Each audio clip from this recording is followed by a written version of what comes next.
신기하고 재미있는 과학의 나라. 네, 신기하고 재미있는 과학의 나라로 이끌어 주실 김상욱 교수님 모셨습니다. 네, 안녕하세요. 안녕하세요. 이제 오늘은 진짜 어려운 거 하려고 그래요. 오늘은 심화반. 네? 심화반. 심화반? 심화반. 양자역학을 얘기하려고 Yes. 그래요. 그렇게 송민호가 외치던 양자. 너무 좋아하시던. 많이 안 어렵나요? 근데 일단 걱정을 하실 필요는 없는 것이 물리학자 가운데 리처드 파인만이라는 분이 계세요. 바로 이분이죠. 바로 제가 갖고 있는 이 노트에 표지에 계신 분인데 교과서에도 나오죠. 물리학자들은 다 알고 있고요. 미국 사람들한테 미국 역사상 가장 똑똑한 사람이 누구냐고 물어보면 보통 이 사람을 얘기해요. 단지 노벨상 수상자일 뿐이에요. 단지. 왜 이 얘기를 하냐면은 파인만 님께서 양자역학에 대해서 남긴 유명한 멘트가 있거든요. 이 세상에서 양자역학을 이해한 사람은 한 사람도 없다. 이게 그 유명한 얘기. 왜요? 그만큼 어렵다는 거예요? 저도 이거를 한 20년 넘게 연구했지만 이해했다기보다는 그냥 익숙해진 것 같아. 이해했다고 착각을 하고 있는 것 같아요. 예, 그런 분야예요. 채점을 어떻게 해요? 그래, 맞아. 양자역학 시험을 보면 아, 지금 중요한 질문을 하셨네요. 채점을 어떻게 하냐고. 수학적으로는 답이 나와요. 답이 있어요? 수학에서는 답이 하나 나와요. 그러니까 그 답을 물어보죠. 시험 문제에서는. 하지만 그걸 우리가 이해하려 그러면 답이 없는 것처럼 보여요. 2 더하기 2가 4를 이해를 못한다고요? 이제 얘기해 볼게요. 양자역학은 원자를 다루는 학문이에요. 원자. 그 원자라는 것이 어떻게 행동하는지를 설명하는 게 양자역학이에요. 원자라는 것은 우리 주변에 있는 모든 거, 컴퓨터, 책, 저를 포함해서 모든 것은 원자로 되어 있는데 근데 사실 모든 게 원자로 되어 있으니까 모든 거를 설명하는 거이기도 한 거죠. 문제는 뭐냐면 원자가 눈에 안 보여요. 원자로 되어 있는 최종적인 산물은 눈에 잘 보이는데 이거를 이루고 있는 개개 원자들은 눈에 안 보여요. 왜 안 보일까요? 너무 작아서요. 얼마나 작을까요? 미친 듯이. 그러면은 현미경 이런 걸로 보면 보여요? 현미경으로도 안 보여요. 너무너무 작아서 직접 보는 건 불가능하고요. 몽골 사람들은 볼 수 있었죠. 어떻게 좀 잘 보면. 만약에 원자가 동전만해진다면 굉장히 확대를 하는 거잖아요. 동전도 같은 스케일로 확대를 할 수 있을 텐데 그러면 동전은 지구가 돼요. 그러니까 지구와 동전의 이 크기의 비가 동전과 원자의 크기의 비 정도가 돼요. 그러니까 안 보이는 거죠. 느낌이 이제 좀 하고네요. 그리고 보고 싶지도 않네요. 별로 안 보고 싶어요. 좋아요. 자, 그 다음에 원자의 구조를 알아야 되는데 기본적으로 태양계를 생각하시면 돼요. 자, 또 태양이 나와야죠. 사과가 나와야죠. 이 사과는 시들지도 않네요. 네, 먹고 또 싸우는 거겠죠. 그때 이게 태양이었고 이 태양 주위를 행성들이 돌고 있었잖아요. 원자의 경우에는 그게 그대로 작아졌다고 생각하시면 돼요. 이 중심에 태양 대신 원자 핵이라는 게 있어요. 그리고 그 주변에는 행성 대신 전자라는 게 돌아요. 가운데가 원자 핵이고 전자가 이렇게 주변에 돌고 있는 거죠. 이렇게 전자의 개수가 1개, 2개, 3개, 4개 늘어감에 따라서 원자의 종류가 바뀌어요. 이름이 바뀌어요. 이 전자를 주로 얘기할 거예요. 이 전자는 몇 개가 있나요? 계열사들이 많은 거죠. 분사를 중심으로 그러니까 X가 핵인 거고 전자가 계열사들이 많은 거구나. 일단 그 전자가 이 전자랑 같은 전자예요. 오. 네. 바로 양자역학이 탄생했기 때문에 오늘날 전자 문명이 있는 거예요. 별개로 충격이야. 별개로 알았습니다. 이게 지금 모든 것의 근원이기 때문에 사실 우리가 아는 모든 자연현상은 여기서 오는 거예요. 그러니까 다 전자에서 오는 거죠, 사실은. 그래서 이 전자는 아주 독특한 특성이 있어요. 아주 이상하게 행동하거든요. 얘네가. 이제부터 하는 이야기는 물리학과에서 1년 동안 원래 해야 되는 거예요. 양자역학은 한 1년 과목이에요. 채널을 돌릴까요, 선생님? 안 돼! 지금까지는 괜찮았거든요. 이제부터가 진짠데. 채널 고정. 이게 뭐로 보이시나요? 그 전기 꼽는 거. 110V. 이거 처음 듣는 얘기다. 일시정지까지는 들었는데 전기 꼽는 건 처음 들었어요. 우리 어릴 때 옛날에 그랬어요. 옛날에 110V 구멍이 2개 있는 거예요. 이중 슬립. 되게 전문 용어인데 이중 슬립. 구멍이 동그랄 때는 홀이라 그러고 영어로 길쭉할 때는 슬릿이라 그래요. 그래서 이제 길쭉한 구멍이 2개 있는 그래서 이중 슬릿. 자, 이걸 제가 여기다가 설치를 했다고 가정을 하고요. 전자를 여기서 하나씩 쏠 수 있다고 해볼게요. 팡팡팡 쏘면은 전자가 날아갈 텐데 이렇게 날아가서 어떻게 될까요? 전자가 어떤 모습이 될까요? 이쪽에 퍼져 있어. 왜? 여기서 하나씩 쏘면 어떤 건 재수 없으면 이런 데 부딪혀서 튕겨나올 거고 여기를 쏙 지나가면은 쫙 날아가서 저기 갖다 붙겠죠. 그러니까 여기서 총으로 계속 바바바바 쏘고 있으면은 이렇게 2개의 줄이 나오겠죠. 많이 쏘면. 첫 번째로 생각했으니까 그거죠. 전자가 그럴 거라고 다 예상을 했어요. 그리고서 실제로 전자총을 가지고 쏴봤죠. 자, 그런데 놀랍게도 어떻게 됐냐면은 줄이 하나가 나오는 게 아니라 여러 개가 나왔어요. 왜지? 한두 개가 아니라 스크린이 크면 무한히 가요, 사실은. 그래서 쫙 줄이 어떻게 2개의 구멍을 지났는데 여러 개로 나타날까, 줄이? 되게 이상하잖아요. 일단 이게 멘붕 포인트 첫 번째. 오늘 도약을 3번 해야 돼요. 3번을 하고 나면 양력각 도달을 해요. 첫 번째 포인트가 이거예요. 도대체 어떻게 하면 2개의 구멍을 지나서 2개의 줄이 아니라 여러 개의 줄이 나올 수 있을까? 나는 알 것 같은데. 왜? 벌써? 나는 알 것 같은데. 왜? 벌써? 여기를 때려가지고 이게 여기에 떨어지지 않고 이렇게 2개로 갈라져서 하나가 2개를 되는 거죠 계속. 아, 이 중간에요? 중간에 맞으면. 아, 쪼개진다고요? 네. 아, 전자는 안 쪼개져요. 전자는 그 정의상 더 이상 쪼개어지지 않는 최소의 단위예요. 근데 왜 생겨요? 그러니까 일단 그 과학자들도 이렇게 전혀 이해할 수 없는 일이 벌어지면 좀 한숨을 돌리고서 생각을 좀 해봐요. 이거랑 비슷한 결과가 나오는 다른 현상이 있나? 그게 있다면은 거기서 한번 찾아서 비교를 해보는 방법이 있거든요. 있어요, 비슷한 게. 2개의 구멍을 지난 게 여러 개의 줄을 만드는 상황이 있는데 그게 바로 저희가 배웠던 파동이에요.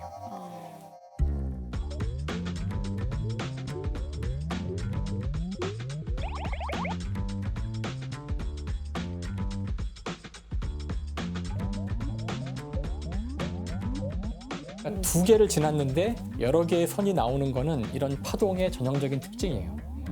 그러니까 일단 아까 이 괴상했던 이 결과를 설명할 수 있는 하나의 방법은 전자가 파동이면 돼요.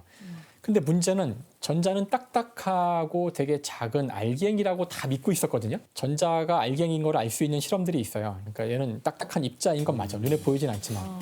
전자를 이중 슬릿에 쌌는데 여러 개의 줄이 나왔으니까 얘가 파동같이 행동한 건데 어떻게 전자가 파동같이 행동을 할까? 이게 첫 번째. 오늘 양력학을 이제 하시면서 중요한 것 중에 하나가 도약을 하나씩 할 때마다 노벨상이 우르르 쏟아져요. 그러니까 지금처럼 이제 파동이 아닐까? 이 아이디어를 낸 사람이 노벨상을 받아요. 더불어 이제 실제 실험을 한 사람들이 데이비슨과 전번 노벨상 받았고요. 여기 노벨상이 2개 나온 실험들이에요. 도대체 이게 어떻게 저렇게 될까? 나는 알 것 같은데. 왜? 벌써? 노벨상. 지가 스스로 갔으면은 안 생겼을 것 같아. 뭔가를 이용해서 쏴서 파동이 생겨서 저렇게 빛처럼 퍼진 거 아니에요?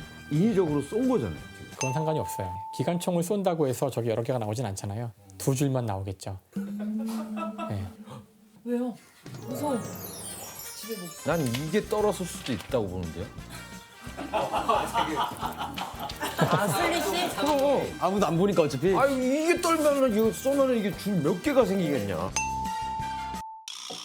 지금도 어렵잖아요. 하여튼 2번 더 올라가야 돼요.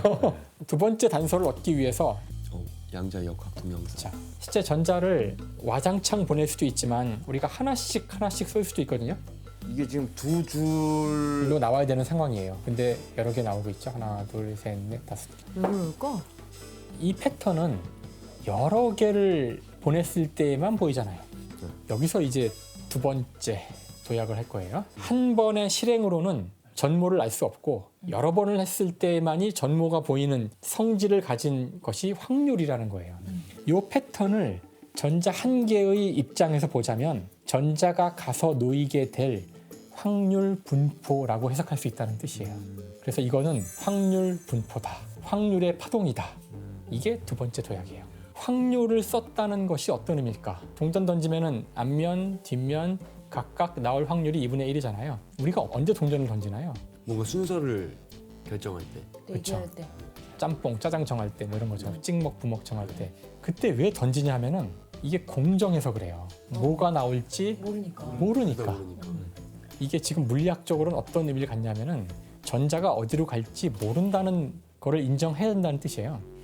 근데 원래 물리학이라는 학문은 미래에 대해서 예측을 해주는 걸로 이름을 날린 학문이잖아. 근데 모른다 하니까.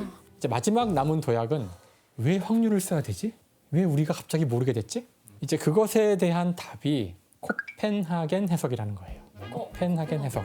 덴마크의 수도. 지역 있잖아요.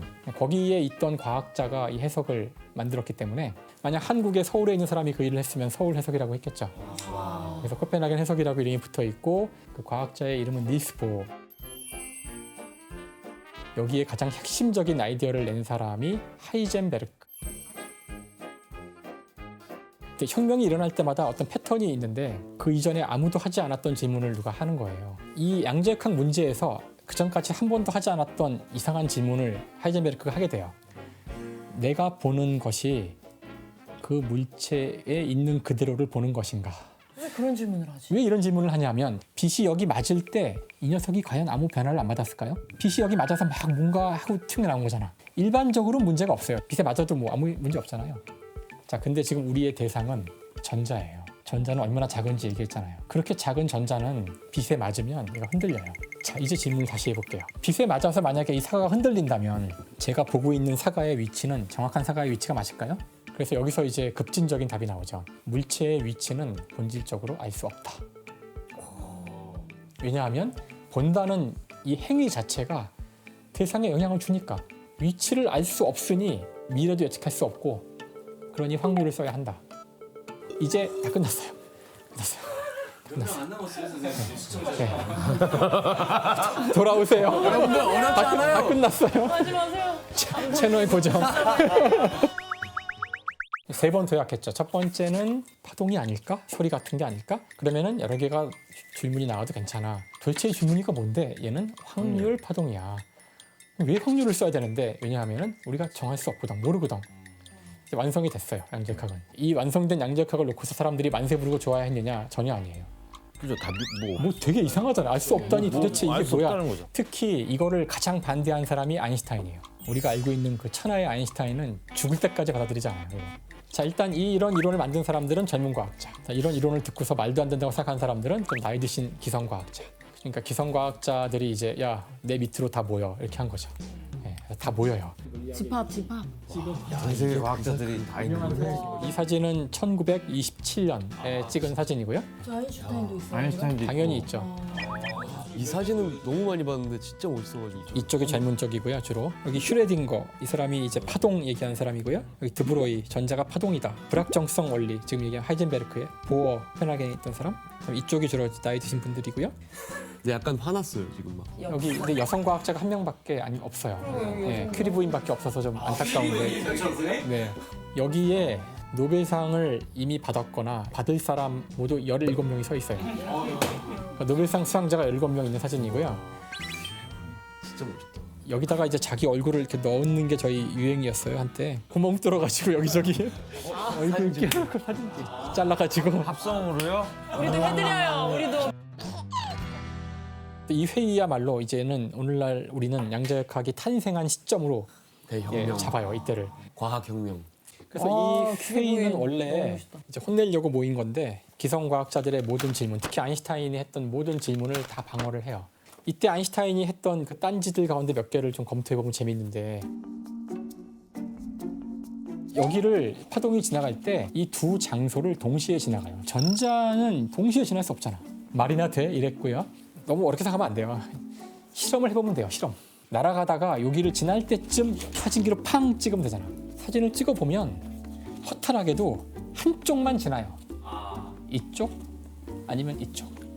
근데 왜 파동처럼 저렇게 사진을 전자를 하나 보내고 찍고 하나 보내고 찍고 계속 찍으면서 이 실험을 해보면은 놀랍게도 그때는 저기 줄이 2개 나와요.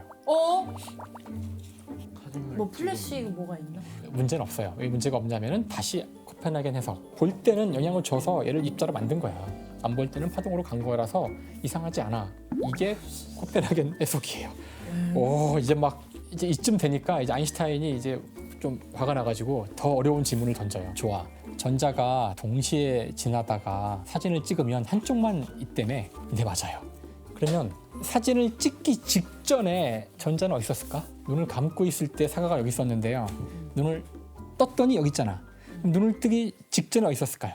계속 거기. 자, 그렇게 얘기하면은 아까 얘기한 이 물체의 위치는 있다는 걸 인정하는 거예요. 즉, 눈 뜨기 직전에 전자가 여기 있었으면은 어떻게 동시에 있게 돼요. 그래서 이제 이 질문을 하니까 보호하고 이런 사람들이 고민하다가 눈을 뜨기 직전에는 어디 있는지 몰라요.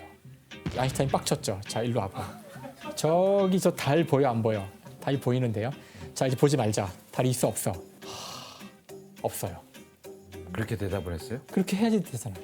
보는 순간 거기 있게 되는 거고 보기 전에는 몰라야 돼요. 근데 그렇게 대답을 해야 하니까 했겠네요. 와. 그러니까 아인슈타인이 이제 막 괴롭히기 시작하죠. 좋아, 우리 보지 말자. 다 같이 보지 말자. 없다면 없어요. 자, 이제 강아지가 봤어. 있어 없어?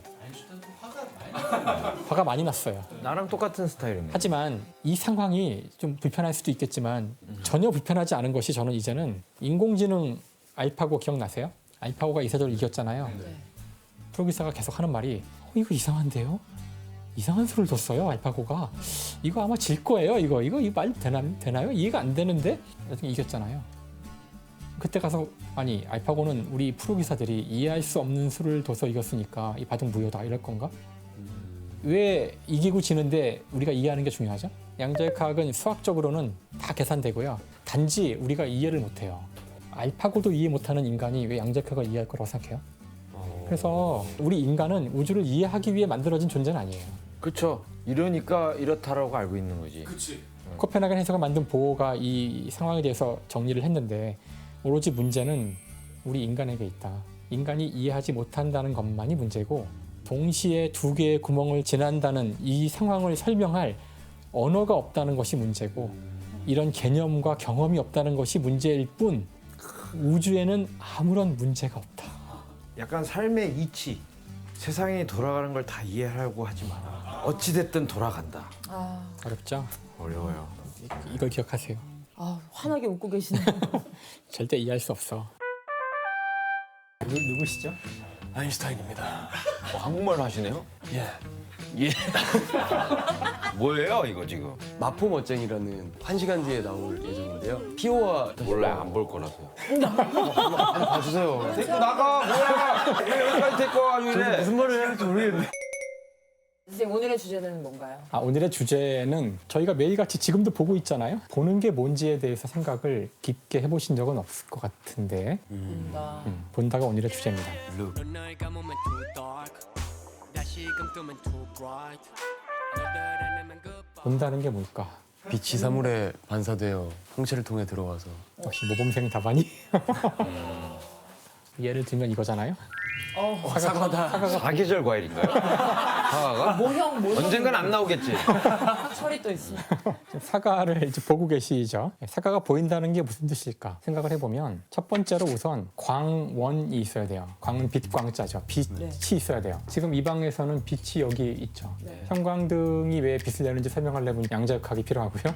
그러면 또 뭐가 있을까요? 우리 지난 시간에 했던 촛불? 촛불은 이제 멀리 아시잖아요. 연소. 연소 반응을 이용해서 빛이 나오는 경우도 있고 햇빛, 자연. 햇빛, 태양이죠. 그런 식으로 사방에서 일단 빛이 먼저 있어야 돼요. 두 번째는 빛이 이 물체에 맞아야 돼요. 지금 빛이 안 보이기 때문에 지금 막 보이는지 확실하게 모르겠지만 어쨌든 빛이 이 물체에 맞은 그 순간 이 물체에 대한 정보를 가지고 사방으로 반사가 될 텐데 그 반사된 것 가운데 일부가 내 눈으로 오겠죠. 그 들어온 빛만 가지고 분석을 해서 저것이 뭐다라고 뇌에서 판단을 하는 거예요. 이게 이제 보는 과정이죠. 우리가 뭘 알고 있냐면은 빛은 직진해서 온다는 사실을 알고 있어요. 뇌에서는 항상 그렇게 알고 있기 때문에 빛을 중간에 꺾어도 잘 몰라요. 꺾인 줄을. 예를 들어서 이 거울을 놓고 사과를 여기다 딱 놓으면은 이걸 내가 보고 있지 않다면 저기 있죠. 네. 여기서 나온 빛이 거울에 맞고 반사해서 제 눈으로 온 거예요. 사람 눈은 항상 빛은 직진해 왔다고 생각을 하거든요. 사과가 저쪽에 있다고 생각하는 거예요. 이거 뭔가 당구 잘 치는 사람들이 잘 보게. 만약에 거울을 통해서 여러 번 반사가 일어나면 뇌는 여러 개의 물체가 있다고 생각하게 돼요. 거울을 가지고 이렇게 비춰보세요. 그러면은 그러네. 엘리베이터 가끔 거울이 거울을 또 비춰서. 그렇죠. 거울에 비춰서 또 이렇게 올 수도 있고 이런 가능성이 여러 개가 있는데 그때도 각각의 이 상이 다 직진해서 왔다고 생각하니까 여러 개가 있다고 생각하는 거죠. 사실 여러 개가 있는 게 아니라 그러면은 무제한으로 계속 반사가 될 수 있는 거예요? 아니면 뭔가 반사 될 때마다 좀 줄어들거나? 여러 번 반사를 하면 결국은 다 사라지죠, 빛이. 예를 들어 동굴 안으로 들어간 빛은 못 나오거든요. 결국은 무수히 반사해서 다 흡수돼 버리기 때문에 구멍이 검게 보여요, 언제나. 이게 그렇게 만들어진 검은색이 가장 완벽한 검은색이에요. 최근에 그 검은색으로 어떤 자동차도 콜라보했다던데. 벤타블랙. 벤타블랙. 그게 이제 모르는 너무 아는 게 많아요.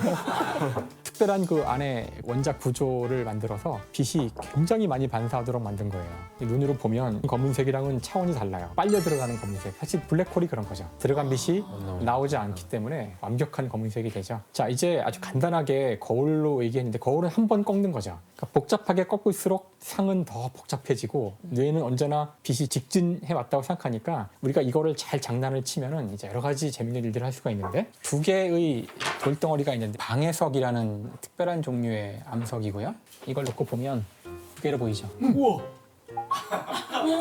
그러니까 이것은 대박이야. 복굴절이라고 해서 편광에 따라서 진행하는 빛의 굴절이 바뀌어서 그래요. 그걸 이용하면 이렇게 이상한 두 개의 상을 볼 수도 있고 우와. 진짜 신기하다 이거. 네. 막 약간 디지털 전자기기로 이렇게 보는 3D 같아 3D. 눈도 그렇게 되네. 진짜요? 이렇게 와서 그대로 튀어나오고. 직진해서 보이죠. 근데 얘네는 구하기가 힘든 거예요? 아니 그냥 살 수 있어요. 진짜요? 어디서 살 수 있어요? 과학관 가면 살 수 있어요. 이런 거. 손금 볼 선생님, 지원 오빠 손금 봐요. 이제 이런 걸 처음에 보면은 무슨 마술 같다고 생각하시겠지만 빛이 직진해 왔다고 사람은 생각하기 때문에 경로에 변형이 일어나면 우린 착각을 하게 돼요. 빛이 이동하는 이 중간에서도 여러 가지 일들이 벌어질 수 있지만 그 다음에 중요한 것은 사람의 눈이죠. 사람 눈에 일단 빛이 도착하면은 어떤 일이 벌어질까요? 부셔요. 네, 눈이 부시죠. 그래서 그 사람의 눈으로 들어온 빛을 사람이 이제 감지를 하게 되는데 하나는 밝고 어두운 것을 감각하는 세포가 있어요. 간상세포라 그래요. 그다음에 원추세포라는 것이 있는데 색깔을 감지해요. 세상에는 색깔이 원래는 굉장히 많지만 사람의 눈은 정확히 3가지 색만 볼 수 있어요. 그래서 빨강, 그게 파랑, 초록. 그렇죠. RGB라 그러는데 레드, 그린, 블루. 그것만 볼 수 있다고요? 그러니까 우리가 느끼는 수많은 색은 오로지 이 3개의 조합만으로 뇌가 판단하는 거예요. 대단한데 그나? 사람이 이렇게 3가지 색만 본다는 거를 제가 실험을 하나 해볼 텐데 스탠드를 가지고 큐빅이 준비된 이유는 탐원색이 들어있어요. 그래서 이제 어떤 실험을 할 거냐면은 빨간색 셀로판지로 전등을 가리고 이 불을 켜면 빨간 불만 나오겠죠. 네. 거기다가 파란색 면을 놓으면은 어떤 일이 생기냐면은 파란색에는 빨간색 성분이 하나도 없죠. 여기서 빨간색이 부딪혀 나와야 되는데 파란색은 하나도 없는데 빨간색만 갔으니까 아무것도 안 나온다고 생각하게 돼요. 그래서 검게 보여요. 오. 대박이다. 자, 이제 실험을 해볼게요. 이 불을 좀 꺼야 될 것 같은데 이걸 대면은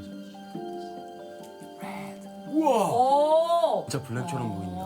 오, 이것만이 신기하다. 아니라 이제 다른 색깔도 우와. 예를 들어 그린, 이게 그린이죠. 그린도 거의 검정색으로 보여요. 똑같네 파란색이랑. 신기하다. 왜냐하면은 빨간 빛만 나왔는데 이 면에 파란색이 있다면 얘는 아무것도 내보낼 게 없다는 뜻이고요. 사람 눈은 빛이 아예 없다고 생각을 해서 검게 느끼죠. 사람 눈에 들어온 게 없습니다. 정육점은 왜 빨간 거예요? 고기를 더 돋보이게 하려고 고기를 하는 맛있게 보이게. 고기를 싱싱하게 보이게 하려고 하는 거겠죠. 진짜로요? 근데 그 효과가 진짜 있어요? 붉은색으로 쬐면은 붉은색이 강하게 보이니까 피 색깔이 싱싱해 보이는 거잖아요. 아. 야 그럼 그게 과학적인 근거로 만든 집이었어 정육점이 빨간 불이. 그런데 사실 사람은 3개의 색을 보지만 다른 동물들은 어떨 것 같으세요? 곤충이나 뭐 무슨 곤충이 안 돼봐서 모르겠는데. 맞죠? 이게 정확한 답이죠. 그러니까 곤충 같은 것들은 훨씬 더 많은 색을 봐요. 사람보다요? 그래서 때로는 곤충이 보는 세상과 인간이 보는 세상이 완전히 다르기 때문에 우리가 착각할 때가 있어요. 꽃을 보고 이 꽃은 참 아름답다든가 이 꽃은 색깔이 왜 이럴까 그런 것들이 있는데 사실 꽃은 우리 인간을 위해서 색깔을 띠는 게 아니라 곤충을 위해서 색깔을 띠는 거라 곤충이 보는 식으로 보면 완전히 다른 형태가 보여요. 예를 들어서 인간이 볼 수 없는 이제 적외선으로 보면은 활주로 같이 점선이 깔려 있어요. 글로 오라는 거죠. 착륙하라는 거죠. 근데 인간 눈에는 안 보이고요. 인간 눈에는 그냥 예쁜 노란 꽃이네. 그런데 곤충들이 볼 때는 훨씬 더 복잡하고 다양한 꿀이 어디 있는지를 알려주는 정보들을 잔뜩 갖고 있는데 우와.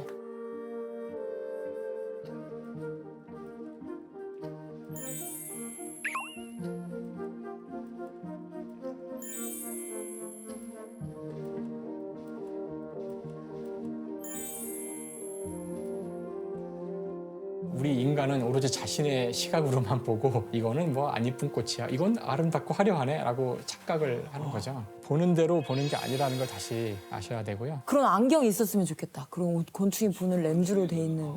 너무 궁금해요. 아예 다를 것 같아. 근데 곤충한테 물어보기 전에는 알 수 없어요. 말을 못하니까. 그래서 그게 이제 마지막 이야기인데 이 들어온 신호들은 지금까지 다 물리적인 것들인데 최종적으로 이게 심리적, 즉 뇌에 가서 어떻게 느낄지는 또 다른 얘기가 돼요. 뇌가 어떻게 세상을 인식하는가. 여기서 이제 수많은 착시 현상들이 일어날 수가 있는데 이걸 보시면 이게 뭐예요, 근데? 이건 이제 유명한 카니자의 삼각형이라는 거예요. 역삼각형 보이세요? 네. 이런 거 많이 봤어요. 착시. 근데 놀라운 것이 사실 이 삼각형은 존재하지 않아요. 왜요? 이 그림에는 뭐가 있냐면은 잘린 원하고 꺽쇠가 3개 있죠. 네. 그게 다예요. 근데 어떻게 삼각형을 인지하세요? 어떻게 알아요? 이 뚫린 면이 삼각형처럼 생겨. 그러니까 왜 그렇게 생각하세요? 그것 때문에 이게 나머지 부분이 안 보이니까 가려졌다고 생각해서. 그러니까 이게 바로 인간이 특성인데 인간은 최대한 직선을 만들려고 해요. 1차적으로. 들어온 정보를 가지고 뇌에서 첫 번째 처리할 때 직선들을 뽑아내요. 가로, 세로. 그러니까 여기 없어도 직선이 보여요. 그러니까 우리가 보는 대로 보는 게 아니라는 걸 다시 얘기하는 건데 자, 또 하나 볼까요? 이건 유명한 이제 비트겐슈타인의 오리 토끼 오리라는 건데요. 아, 이거는 의도가 보여요. 오리를 그리고 싶었다가 실패했는데 토끼가 된 거야. 왜냐면 귀가 너무 인위적이야. 뭐 혀 이렇게 막 그렸어. 아, 물론 그렇죠. 네, 일부러 이렇게 만든 그림이긴 한데 자 이게 왜 흥미로운 그림이냐면은 일단 얘를 토끼라고 생각하고 볼 때는 오리라고 안 보여요. 그다음 오리라고 보는 순간 갑자기 머리에서 전환이 일어나는데 그러면 갑자기 얘가 오리로 보이고 토끼는 안 보이죠. 이 그림으로 보여주고 싶었던 게 뭐냐면은 우리의 보통 생각과 달리 사람의 뇌는 있는 걸 그대로 보지 않아요. 마치 과학자들이 연구하듯이 똑같은 대상을 놓고도 이게 뭔지를 끊임없이 가설을 내리고 그에 대해서 결론을 내려가면서 이야기를 만들어가요. 야, 이게 그거랑 똑같네요. 이게 몇 개야? 0개. 아, 0개, 세 개. 3개? 아. 절대 맞출 수 없는 정답이지. 그렇죠. 맞아요. 뭐 놀림 많이 당했거든요. 이걸 보시면 어떤가요? 이거 흰색에서 회색으로 가는 거. 이 가운데가 사실은 같은 색이에요. 진짜요? 예? 아닌데 이건 흰색에도 저건 회색인데요? 아닌데? 같은 색이에요. 다른 그림이 아니에요? 아니에요. 이 회색으로. 가운데가 같은 색인데 뒤에 그라데이션 때문에 달라 보이는. 맞아요. 가려보자. 그래. 이걸 어떻게든 가려보자. 이거는 말이 안 돼. 이 같은 거예요. 이게 지금 밖에 그냥 덮어 씌운 거거든요. 이 검은색으로. 와, 이거는 진짜 와, 너무 이 실험이 뭘 보여주고 있냐면은 너무나 복잡한 무늬들이 있잖아요. 근데 이걸 하나로 묶을 수 있는 거는 뇌에서 이미 스토리를 만들고 있는 거예요. 그러니까 그런 수많은 프로세싱을 하기 때문에 그냥 있는 그대로 판단하지 않고요. 항상 주변과 같이 비교를 하고 뇌에서 판단을 하는 거예요. 그래서 여기서 생겨난 유명한 해프닝이 바로 이겁니다.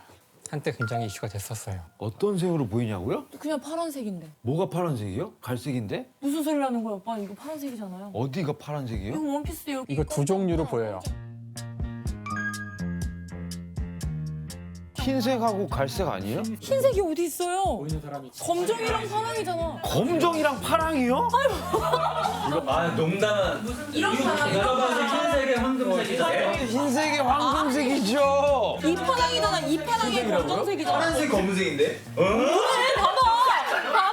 파란색이 검은색이잖아요. 살았다. 나만 그런 줄 알고 깜짝 놀랐어. 저도 파란색이 검은. 어디가 검은색인데? 어디가? 여기가 검정색이잖아. 야, 검은색은 이 바탕 화면이 지금 검은색이야. 아니야. 아니, 이 바탕 화면이 지금 검은색인데 이게 지금 이 이 색이랑 안에도 형 검은색이야. 지금 여기 어떻게 보여요 여기? 블루처럼 보이지 않아요? 그치, 나머지는? 완전 블루죠. 이게 어떤 파란색이냐면 파란색으로 머리 염색했는데 머리 감고 나서 수건으로 말렸을 때 약간 파란 살짝 묻어나오는 건데 염색 안 해봐서 몰라요. 근데 이 색이라니까요, 지금. 생명이네 너. 아니야. 선생님은 뭘로 보이세요? 이게 누가 문제예요? 이색이라니까요 지금. 생맥이네 너. 아니야. 선생님은 뭘로 보이세요? 이게 뭐 누가 문제예요? 누가 더 똑똑한 거예요? 이제부터 민감한 얘기를. 누구 뇌가 더 자, 일단 그 정리를 해보면 이게 흰색, 황금색으로 보이는 비율이 76%고요. 검은색, 파란색으로 보이는 게 24%인데요. 반복해서 하는 이야기지만 다 맞아요. 사람의 뇌가 이거를 판단할 때 각자가 갖고 있는 경험에 근거해서 판단을 하는데 실제 답은 파란색, 검은색이에요. 왜? 실제 답은 그러니까 실제 답이라는 게 원래 사진은 이건데 놀랍게도 76%는 그렇게 보이지 않거든요. 그러니까 이제 이것에 대해서 이제 많은 자료를 찾아보면은 보통 이렇게 얘기를 하죠. 이 사진에 중요한 것이 뒷부분이 밝아서 앞부분이 지금 약간 역광 분위기거든요. 현대의 수많은 그 전자기기나 사진에 익숙한 사람들은 역광이라는 개념이 머리에 잘 들어가 있기 때문에 역광이라 약간 어둡게 보이는구나라고 뇌가 판단을 해서 뒤가 밝으면 자동으로 머리에서 보정을 해서 이걸 흰색이라고 생각을 해요.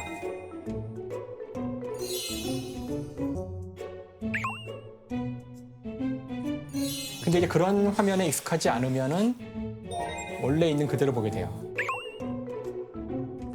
그럼 TV를 이런 걸 많이 안 본 사람들이에요? 원시적인 사람들이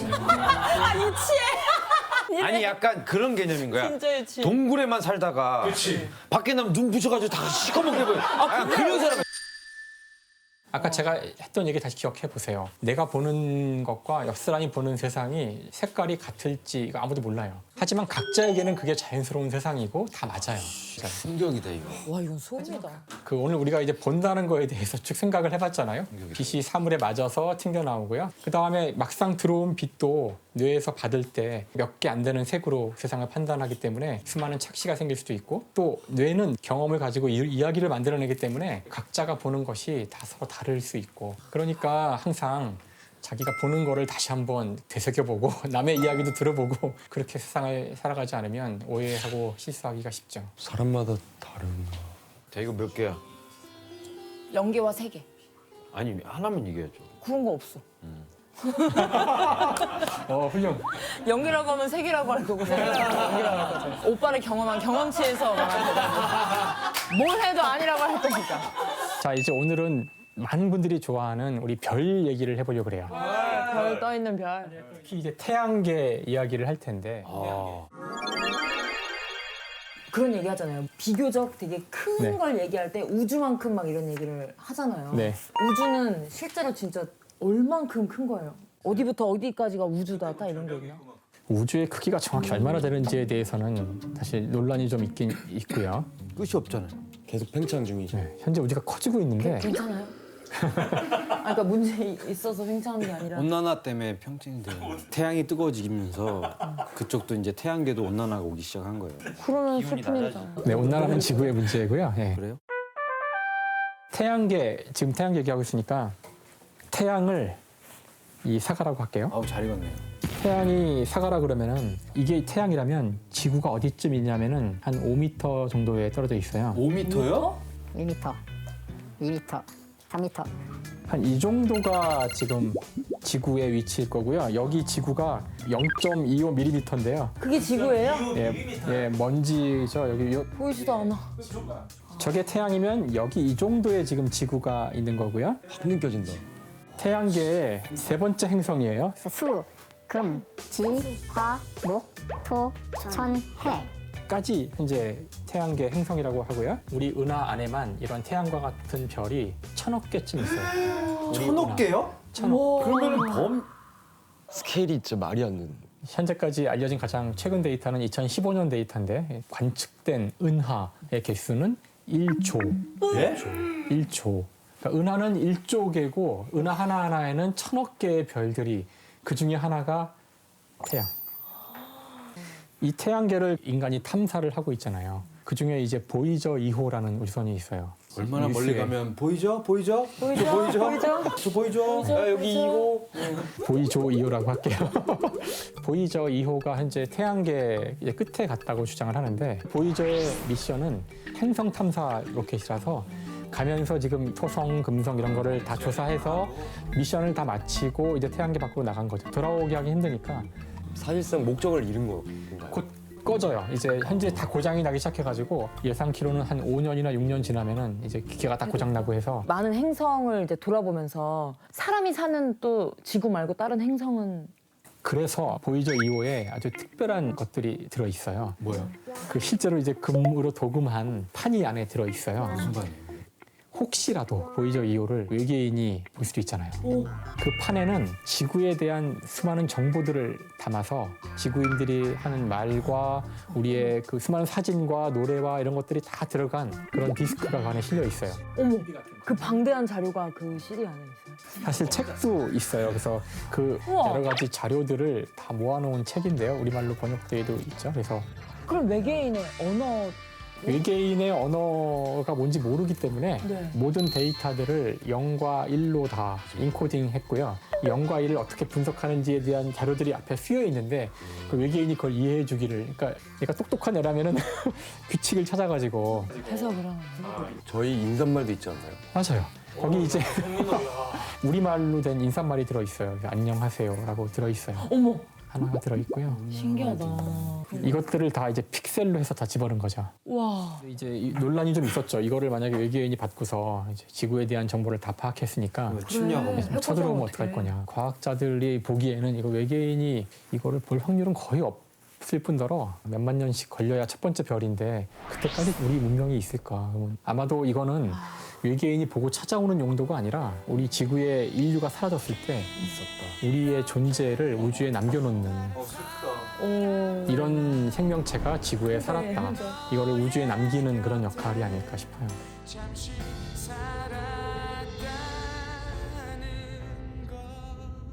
그러면 교수님이 생각하시기에 외계인이 있다 없다라고 딱 잘라 말한다면 외계인이 뭘까요? 외계인이라고 표현하고 싶지 않습니다. 인이 아니에요. 외계 외계 생물체. 생물체라고 표현하면 100% 저는 있다고 있다. 확정 짓고 싶어요. 자, 그 외계 생명체에 대한 과학자들의 생각은 이렇게 정리할 수 있을 것 같은데 외계인이 없다는 걸 증명할 수 있나요? 뭐 이런 질문을 많이 받거든요. 있다는 거는 보여주면 되죠. 네. 없다는 것은 증명할 수 없어요. 있다고 믿어? 이제 이렇게 질문할 수는 있죠. 저도 있을 것 같은데 아직 본 적은 없죠. 어딘가에 물만 있어도 일단 물이 가장 중요하다고 생각해요. 저도 지구상에서는 물이 있어야 생명체가 있으니까. 그럼 이제 수, 금, 지, 화, 목 또 하나씩 찾아가야 되겠죠. 수성은 일단 제외시켜야 돼요.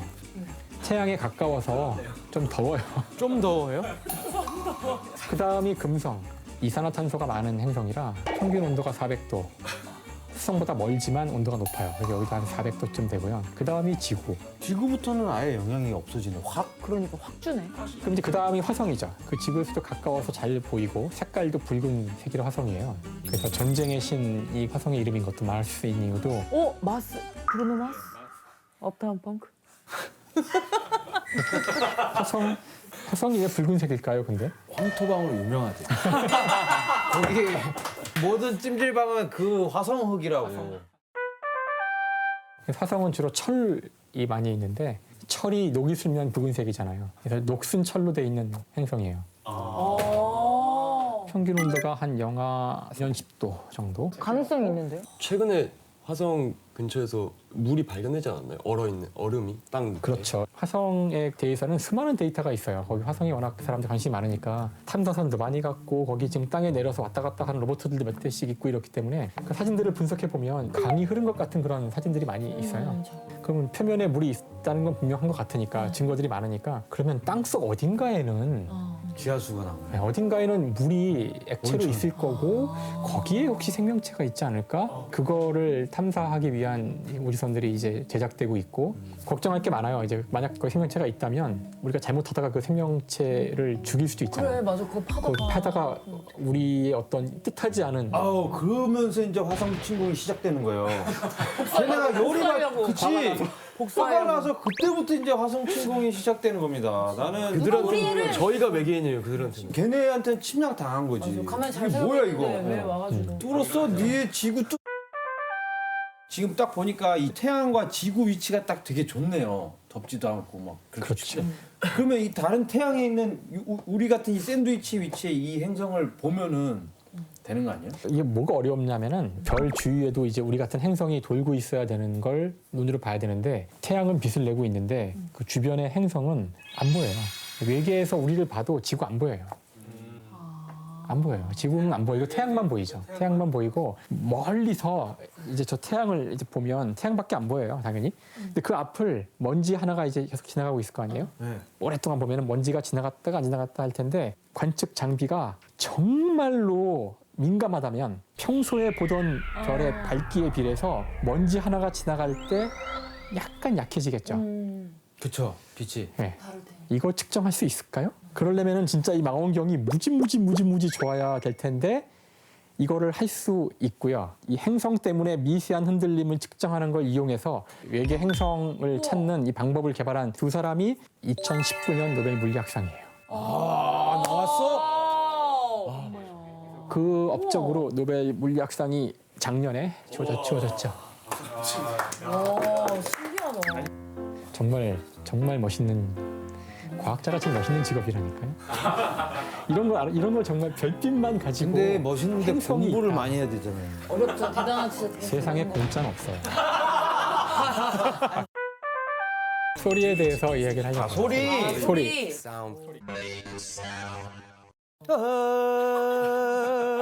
우리의 소리를 찾아서 나는 이 소리는 자기만 용돈 못 받은 우리 할아버지가 내는 소리입니다. 나는 와. 아, 존경스럽습니다. 소리에 딱 그 정확한 정의를 내린다면 어떻게 될까요? 파동이라는 현상에 포함되는 하나의 부분인데요. 소리를 와, 자료다. 눈으로 볼 수 있는 또 일종의 만들어 오셨어요? 장치를 사왔어요. 불만이 많아서 사왔어요. 이거 어릴 때 진짜 갖고 그러는 지렁이라고 해갖고 계단에서 이렇게 이거를 맞아. 계단에서. 이렇게 해서 아, 빡 하면 이게 확 가거든요. 맞아요. 오늘 이걸로는 과학 실험을 할 거예요. 좀 도와주셔야 되는데요. 한 분이 잡고 있어야 돼요. 자, 이거를 이렇게. 자, 파동을 보는 방법은 이쪽에서 제가 이렇게 스프링을 살짝 당겼다가 놓으면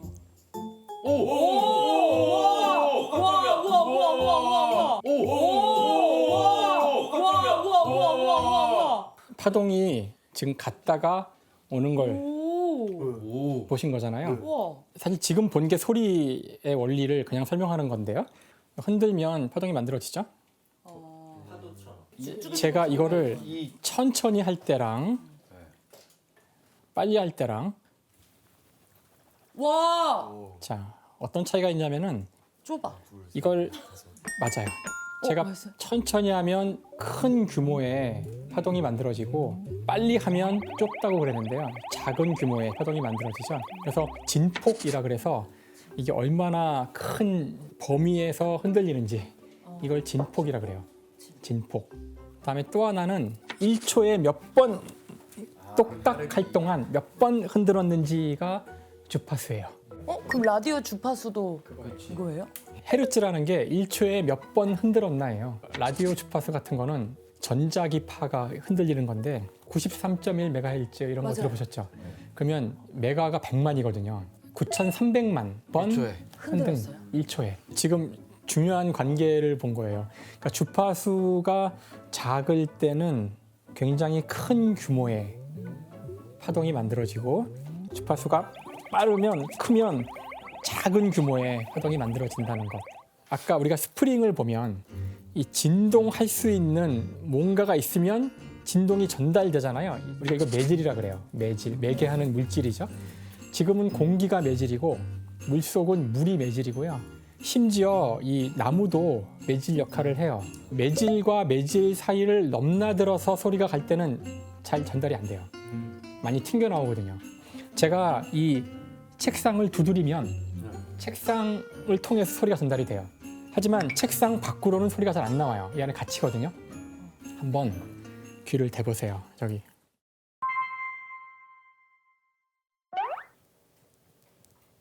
난 잘 들려요. 들린다고요? 난 들려. 한번 들어보세요. 아, 이걸 대면? 네, 대면. 아, 대면 들린다고?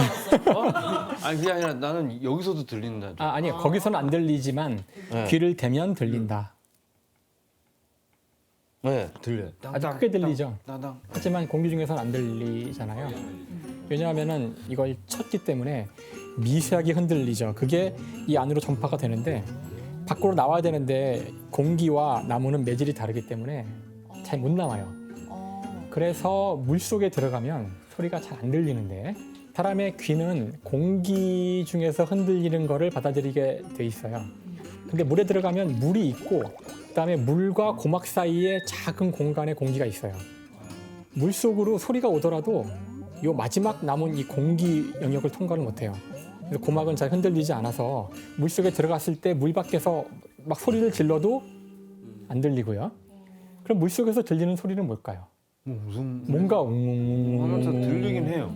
그 들리는 건 사실 몸 전체가 흔들리는 것을 고막이 받아서 감지하는 거예요. 아, 내 소리인 거예요? 내 소리는 아닐 수 있죠. 사방에서 뭔가 흔들림이 있는데 정상적으로 이제 공기를 통해서 고막을 흔드는 게 아니라 물소리요. 뭐 몰이 흔들리는 것도 그렇고 여러 진동들이 복잡하게 돼가지고 여기서 웅웅거리는 거예요. 몸을 흔들어도 소리가 날 수도 있어요. 이런데 이렇게 아 이런 거죠.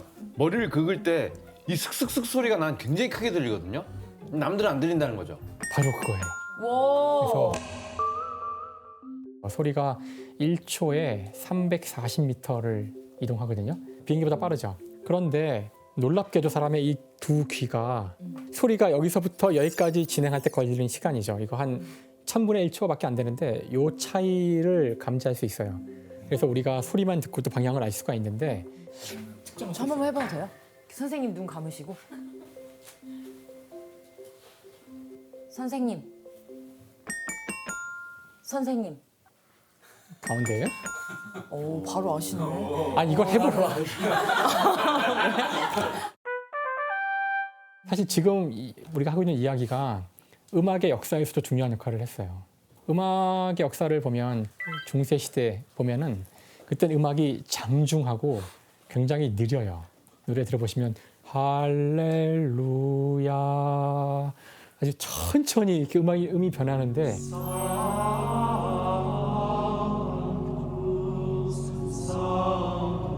그 한 18세기가 되면 음이 빨라져요. 모차르트 같이 땡땡땡땡땡땡땡땡땡땡땡땡땡땡땡땡 막 바뀌잖아요.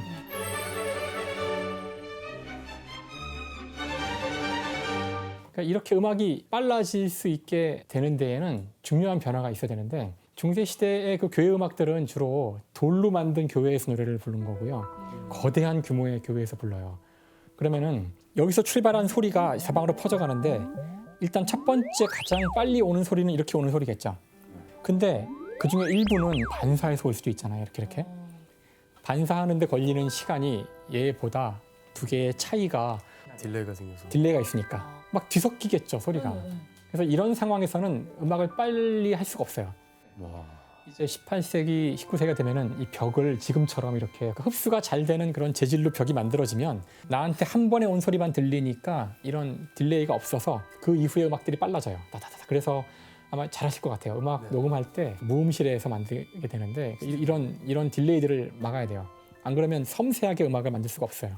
겹치니까. 왜 스튜디오 같은 데 가면은 이제 물론 방음 시설도 돼 있지만 뒤에 막 이렇게 막 되게 이상하게 꺾여 있거나 블록처럼 이렇게 돼 있거나 이런 거 흔하게 있잖아요. 소리가 반사되는 걸 막 해놓는 거거든요. 근데 무음실에 들어가면 느낌이 어때요? 방음실 딱 들어가면은 들어가면 귀를 내가 이렇게 막고 있는 것 같아. 딱 요 느낌이야. 그냥 가만히 있는데도? 어. 좀 답답한데요. 딱 그 느낌이야. 실제로 완벽한 무음실에 들어가면은 사람이 극도의 불안감을 느끼게. 그럴 거 좀 스트레스 받을 것 같아요. 사실 사람의 중요한 그 감각 기관이 시각과 청각이 있는데 이 두 가지 감각은 좀 상당히 달라요. 일단 시각은 굉장히 자세하게 대상에 대해서 알려주잖아요. 주로 분석을 하는 데 쓰여요. 그다음에 항상 볼 수 있는 영역이 제한되어 있죠. 물론 이만큼 본다고 하지만 사실은 이 주변은 잘 보이지도 않고요. 이 정도를 보게 돼요. 그래서 이쪽을 보려면 돌려야 되죠, 시선을. 굉장히 분석적이고 눈을 감으면 안 보이고. 근데 거기에 비하면 청각은 항상 열려 있어요. 제일 민감하게. 안 들을 수가 없잖아. 청각은 주로 위험을 감지하는 데 쓰이는 거예요, 원래.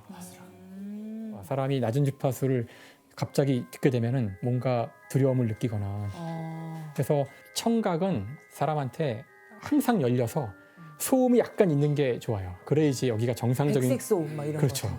그래서 무음실에 들어가면은 우리가 본능적으로 지금 나를 방어할 수 있는 상태가 아니라는 걸 알아서 본능. 우와. 극도로 불안해져요. 그래서 오래 못 버텨요, 사실 무음실에서. 그래서 그런 거구나. 그러면 공포 영화에서 나오는 소리도 거의 다 낮은 주파수가 많아요. 그럼? 또 다른 요인들이 있는데 사람이 가장 민감하게 반응하는 것 중에 하나가 이 심장 박동. 사람 몸에도 박동이 있거든요. 쿵쿵쿵. 그러니까 1분에 70번 뛰는, 그러니까 1헤르츠 가까운 그렇게 들어오는 소리가 사람한테 가장 호응을 일으켜요. 그래서 조스, 빠밤. 처음에는 이제 사람의 이 심장 박동 수보다 약간 느리게 시작해요.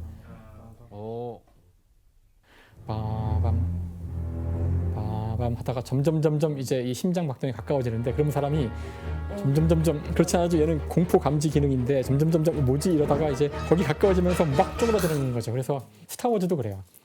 스타워즈의 그 제국군이 출연할 때 빰빰빠밤 빰빠밤 빰빠밤 그게 딱 이 심장 박동으로 뛰는 거예요. 땅땅. 그래서 군대 가도 왼발 그게 사람들을 이제 약간 긴장하게 만들고 과학적이었네. 과학적인 게 깔려 있는 거죠. 뭔가 음악에서도 되게 공통점이 진짜 많은 것 같아요. 그 음악도 보통 이제 한창 유행했었던 어떤 벌스 이렇게 막 가다가 이제 빌드업돼서 이런 식으로 나오잖아요. 그게 근데 그때 되게 고조가 빌드업이 되면서 빵 또 신나는 게 있으니까 아니, 뭔가 그런 류의 어떤 대부분의 댄스 가요 음악들 EDM뿐만 아니라 뭔가 힙합도 그렇고 그런 거 있어요? 뭐 연령대별로 뭐 들을 수 있는 소리가 다르다. 그런 얘기 들어보면 지금 실험해 보려고 그래요. 그래서 실제 사람이 들을 수 있는 주파수는 정해져 있어요. 이건 핸드폰이 거기서 나오네. 거기 밑에 사람도 있는 거 아니에요? 핸드폰 맞죠?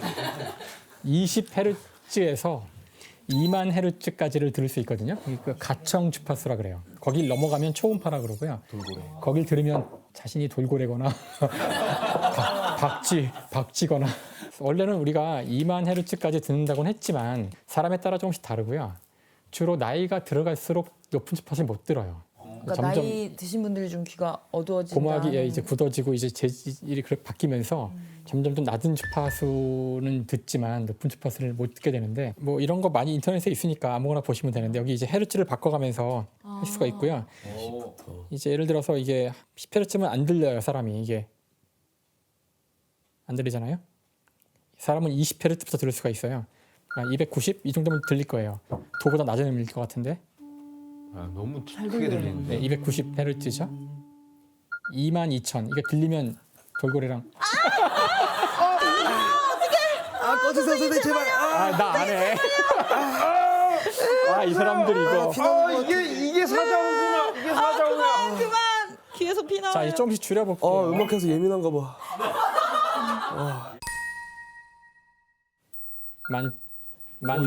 17,000 들리세요 이게?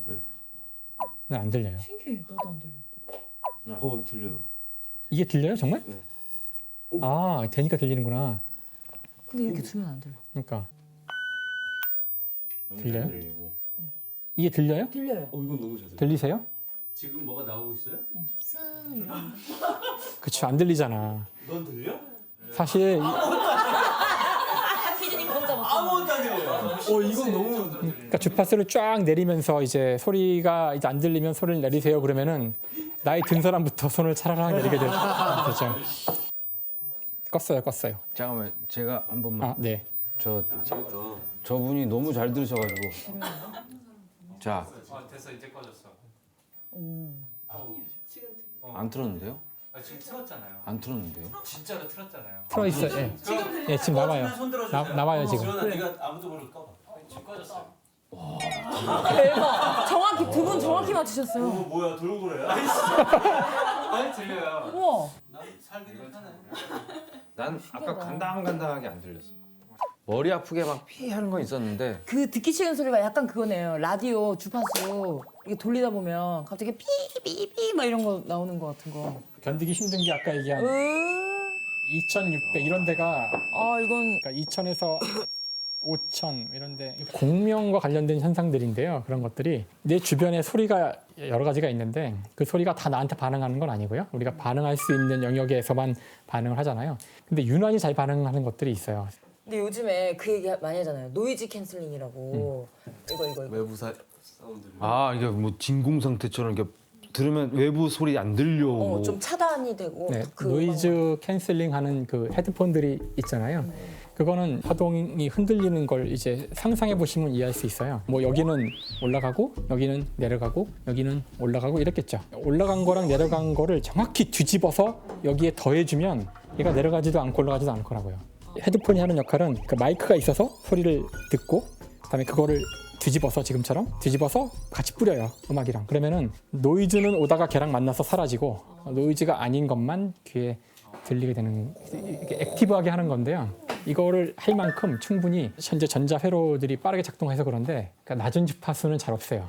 근데 일단 주파수가 빨라지면 얘를 똑같이 복제해서 뒤집고 하기가 어려우니까 노이즈 캔슬링은 주로 저주파를 없애는 거예요. 근데 주로 우리한테 오는 소음들이 저주파라서 저주파만 잡아줘도 노이즈는 대부분 없어져요. 그러면 이 귀가 늘 예민하니까 왜 층간소음 같은 거라도 진짜 불미스러운 일도 있는데 그런 노이즈 캔슬링을 이용해서 이렇게 벽같이 방음을 이렇게 하면 그러니까 원리적으로는 가능할 수는 있는데 어려운 것이, 그러니까 여기 오는 것만 딱 잡아서 그거를 뒤집어서 딱 뿌리면 되잖아요. 근데 층간소음이란 거는 지금 잡아야 될 소리가 이 전체적으로 다 퍼져 있어. 어디서 오는지 모르죠. 그럼 땅바닥 전체에 센서를 달아서 그게 올라올 때 바꿔서 뭐 이렇게 해야 되는데 그러기가 너무나 힘드니까 사실 층간소음은 오히려 우리가 좀 전에 그 파동의 전파와 반사에 대한 얘기를 했잖아요. 중간에 여러 가지 매질을 넣어서 그 반사가 잘 일어나게 하면은 작아지거든요. 그러니까 사실은 이웃집 벽이나 우리 아래 위 거기 사이에다가 방음이 되도록 여러 가지 방음제를 넣어주는 게 가장 좋은데 이게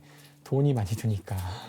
선생님께서 그런 말씀 많이 하셨잖아요. 뭐 전쟁으로 인해서 우리한테 편리한 뭐 이런 것도 생겨나고 그런 것처럼 소리도 전쟁에 사용해가지고 영화에 보면 그 있잖아. 소리 내가지고 으아 막 이렇게 하고 소리요. 근데 일단 음파 무기가 많이 안 쓰인 이유 중에 하나는 그 무기는 양쪽 다 피해를 받아요. 일단 그러니까 그 무기를 저쪽에다만 갖다 놓고서 그러네. 바로 뒤집어가지고. 맞네. 그러니까 최대한 접근해서 이렇게 터트려서 거기만 소리가 나야 되는데 거기까지 갔으면 폭탄을 터트리지 왜 소리를 내겠어요. 그래서 실제로 20세기 중반 이후에 와서는 아 상상해봤는데 너무 웃기네요. 왜? 전쟁 중에 소리 지르러 나갔다가 총 맞아 죽는 거. 마음이 되게 아프네요. 자신 있게 막 나가고.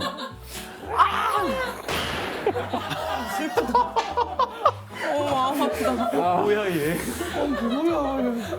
그러네. 안 쓴다는 이유가 있었네. 은지원 씨에게 소리를. 택도 없는 소리라고 하죠. 선생님께 소리란?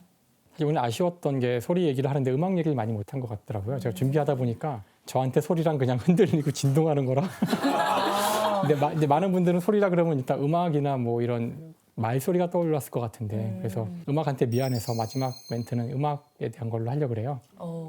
그래서 소리가 사랑을 만나 음악이 되었네. 오 멋있다. 화산이라는 게 뭐죠? 용암 지각 변동에 의한. 폭발하는 거. 산이 화난 거죠. 화난산. 맞아요. 네. 울산. 뜨거운 게 예. 밑에서부터 위로 이렇게 용서스쳐 올라오는 거예요. 왜 땅속에 뜨거운 게 있을까? 핵. 핵. 예. 핵이 뭐죠? 중요한 거죠. 핵심. 지구의 구조를 얘기를 해야 돼요. 그래서 지금 이제 핵 얘기를 했으니까 사과를 진짜 가져오셨네. 모든 걸 사과로 하시네. 이젠 잘라오셨네. 제가 사과할게요.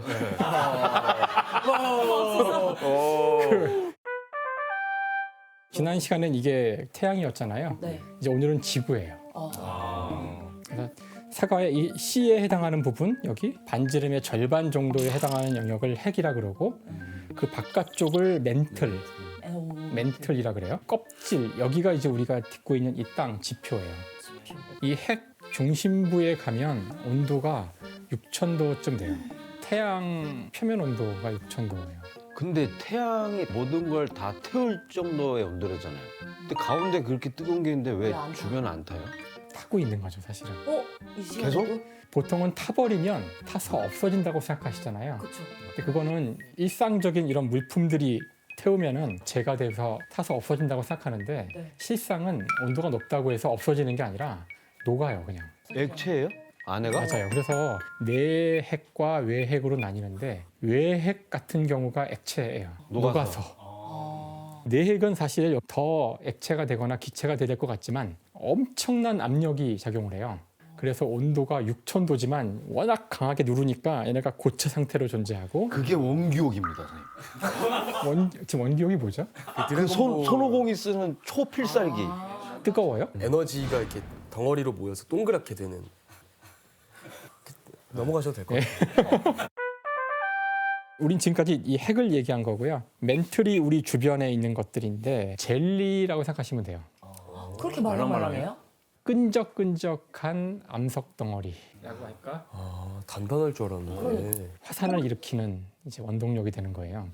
그래서 지구에서는 이제 화산이 일어나는 지역이 정해져 있어요. 뉴스를 자세히 보시면 맨날 화산이 터지는 데서 터지고 맨날 지진이 일어나는 데서 일어나요. 그래서 우리가 그 지역을 이제 화산지대라고 부르는데 이 멘틀이 뜨거운데 고르게 뜨거운 게 아니라 어디는 조금 더 뜨겁고 어디는 좀 덜 뜨겁고 그래요. 그럼 어떤 일이 벌어질까? 여기 스프 같은 게 있는데 여기는 좀 많이 뜨겁고 여기는 덜 뜨겁고 그러면 쫄아요. 부분은 너무 짜. 걸치게지네요. 왜 짜지기도 하죠. 왜 온도를 맞춰줘야 되니까 뜨거운 부분은 이제 위로 옹솟음치고 차가운 부분은 상대적으로 이제 내려가게 되는데 우리가 이걸 대류라고 그러는데 멘틀이 가만히 있질 않고 이렇게 뱅글뱅글 돌아요. 지표는 요 위에 떠 있는 껍질 같은 거라 이 녀석이 따라서 움직여요. 그럼 이렇게 돌고 있다는 거예요? 한꺼번에 도는 게 아니라 그러니까 어딘가는 올라가고 어딘가는 내려가니까 이 땅하고 이 땅은 서로 끊겨 있다는 뜻이거든요. 이런 데가 보통 문제가 돼요. 이게 이런 데가 이제 판의 경계면이라 그러는데 내려가면서 막 긁으니까 여기가 막 뜨거워지고 지진이 그때 일어나는 거죠. 이걸 이제 우리가 판 구조론이라고 부르는 이제 어려운 이론인데 우리가 살고 있는 이 땅이 사실은 멘틀 위에 떠서 움직이고 있다는 거예요. 굉장히 느리게 움직여서 우리가 그걸 느끼기가 어려워요. 이걸 알게 된 것이 전쟁과 관련이 있어요. 또 전쟁이네. 그러니까 2차 세계대전 중에 잠수함을 탐지하기 위해서 대서양의 바닥을 다 보게 된 거예요. 근데 대서양 바닥을 보니까 희한하게도 남북으로 가로질러서 어떤 산맥 같은 게 물속에 있는 거예요. 물 위에서는 안 보였죠. 굉장히 긴 산맥이 높은 산맥이 쭉 이렇게 있는데 그게 왜 있는지를 모르겠는 거죠. 그것이 뭐냐면 거기가 멘틀이 나오는 곳이에요. 거기서 나와서 그래서 이 나오는 지역을 그때 알게 됐고요. 또 다른 사건 중에 하나가 원자폭탄을 만든 거거든요. 미국과 소련이 서로 원자폭탄을 만드는 경쟁에 들어가요. 그러니까 상대방이 모르게 하려고 또 이제 방사능 낙진 피해를 막기 위해서 지하에서 핵실험을 하게 돼요. 정보를 알아야 되잖아요. 근데 지하에서 핵실험하는 거 어떻게 알 수 있을까?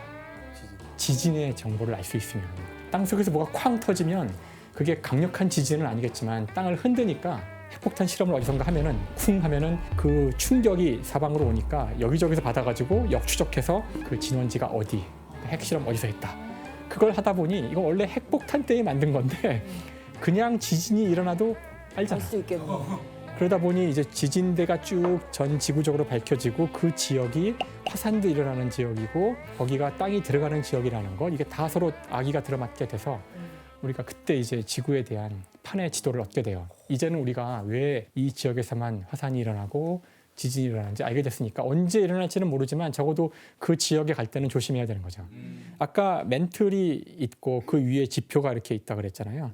아까 같이 돌아서 해결을 할 수도 있지만 일부는 너무 뜨거워지면 솟구쳐 오르기도 해요. 우리가 이런 것들을 열점이라 그래요. 그런 것들이 솟구쳐 올라와서 있다가 너무 뜨거워져서 참을 수 없게 되면 이게 폭발할 수가 있어요. 그렇게 폭발하는 화산이 하와이도 그런 거예요. 혹시 하와이에 가보신 적이 있으시면 하와이에 혹시 거기 섬이 몇 개가 있는지 아세요? 오아후, 마우이, 빅아일랜드 요거밖에 몰라요. 그 눈에 보이는 것들은 몇 개밖에 없어요. 그래서 화산이 이렇게 있는데 화산들이 물속에도 쭉 있어요.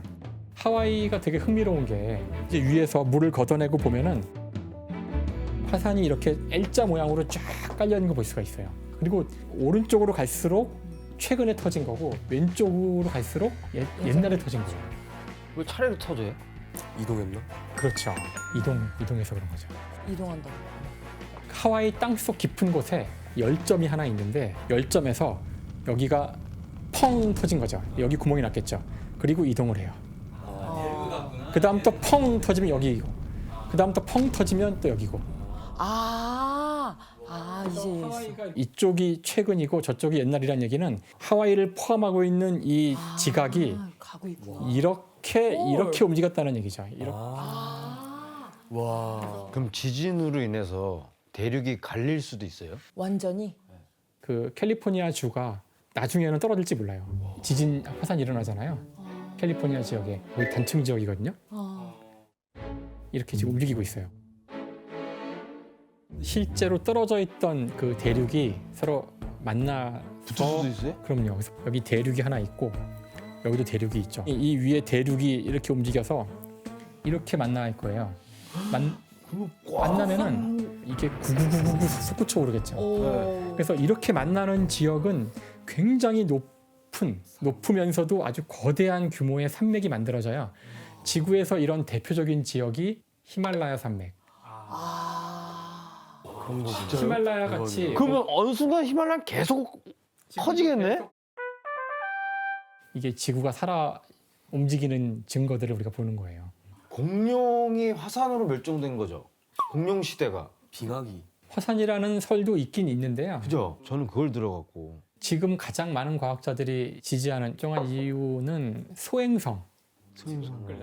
지구 밖을 날아다니는 작은 돌덩어리인데요. 그런 소행성이 지구에 떨어졌고요. 크레이터라 그러는데 떨어진 흔적이 남거든요. 그 멕시코만의 수십 킬로에 달하는 거대한 흔적이 남아있어요. 땅을 파고 들어가면은 공룡이 그 멸종할 즈음에 그 지층이라 그러는데 지금 지구에 거의 없는 이리듐이라는 원자들이 있는데 그 원자가 거기 유난히 많아요. 지구에 없는 원자가 갑자기 거기 생긴 거야. 외부에서 들어온 거죠. 설명할 수 있는 이런 방법이. 그래서 과학자들이 소행성이 아마 그때 떨어진 게 아닐까? 무슨 일이 일어나는 거예요? 지구에 엄청나게 큰 분화구가 생기면서 지구에 충격을 가하게 돼요. 상상을 초월하게 많은 먼지가 하늘로 올라가서 대기를 완전히 뒤덮어요. 태양광이 아마 반 이하로 뚝 떨어져서 햇빛의 양이 확 줄어들면 식물이 많이 죽어요. 일단 식물을 먹고 사는 초식 동물들이 전멸을 하고 공룡도 전멸을 할 확률이 클 거고요. 온도가 많이 변할 수 있는데 갑자기 추운 겨울이 오겠죠. 온도에 민감한 그런 파충류들은 온도가 떨어지면 살아남기 힘들었을 거예요. 그래서 아마 여러 가지 이유가 있을 텐데 지금 가장 강력한 이유는 소행성 충격에 의한 거라고 믿고 있어요. 그럼 그런 일이 또 있을 수도 없을 수도 없다는 일 말할 수도 없잖아요. 어떻게 해야 돼요? 그때? 지구에 오기 전에 가서 막아야 되니까 우주선에다가 뭐 핵무기를 장착해서 거기 떨어뜨리거나 그래야 되는데 아직 그럴 기술이 없죠. 우리가 이렇게 빨리 날아오는 거를. 슈퍼맨이 와줘야겠는데요. 미스 마블이나. 그래서 지금 나사에서 그거를 하죠. 소행성을 끊임없이 관측하고 있고요. 날아오는 소행성에 우주선이 접근을 해서 미사일은 아니고 작은 쇠라 그래야 되나? 그걸 쏴서 맞추는 실험 성공했고요. 부스러기를 캡처하는 그런 실험 성공했었고요. 근데 이거는 아무것도 아니고 일본은 이미 소행성에 자신의 우주선을 착륙시켰어요. 어머. 이걸 성공한 나라는 일본 하나예요. 그거 실제로 성공을 했어요? 하야부사라는 인공위성인데 하야부사.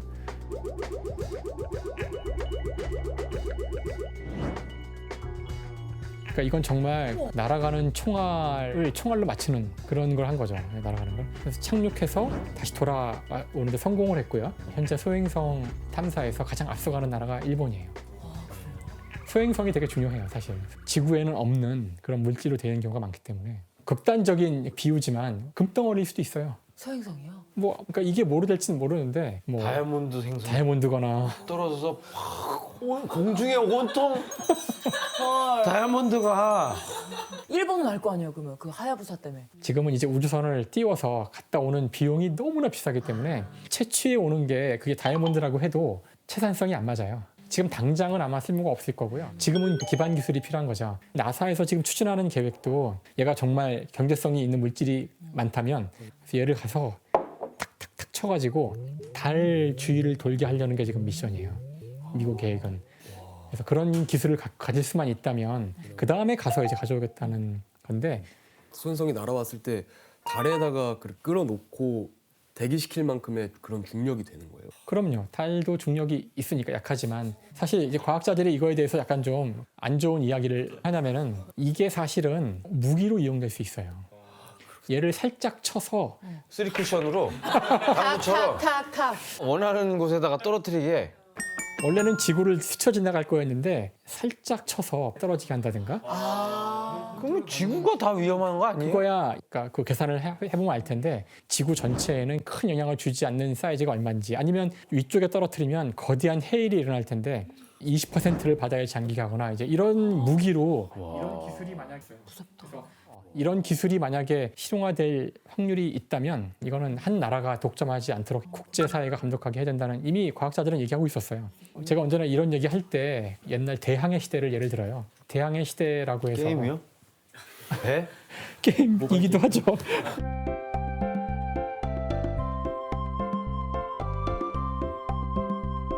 그랬던 시절이 있었는데 그런 걸 다른 나라도 하고 싶었겠지만 못한 이유는 대항해를 할 배를 만들 기술이 없어서 그렇거든요. 이제 우주를 바다로 비유하자면 우주로 나가는 기술이죠, 이게. 소행성을 갔다 오는 그 비용이 싸지고 진짜 소행성에 엄청난 자원이 있고 그래서 마구 그거를 이제 미국과 일본이 하고 있다면 우리 그때 가서 이제 아유, 우리도 하고 싶은데 배가 없네 그러는 거죠. 전쟁이나 이런 우주 기술 같은 것이 그것만을 위해서 만들어지는 건 아니고 여기저기 응용될 여지도 많고 해서 최소한의 기초 기술은 확보하고 있어야 나중에 원할 때 할 수 있겠죠. 그래서 쉬운 문제는 아니에요. 뭔가 제시다 지금 우주까지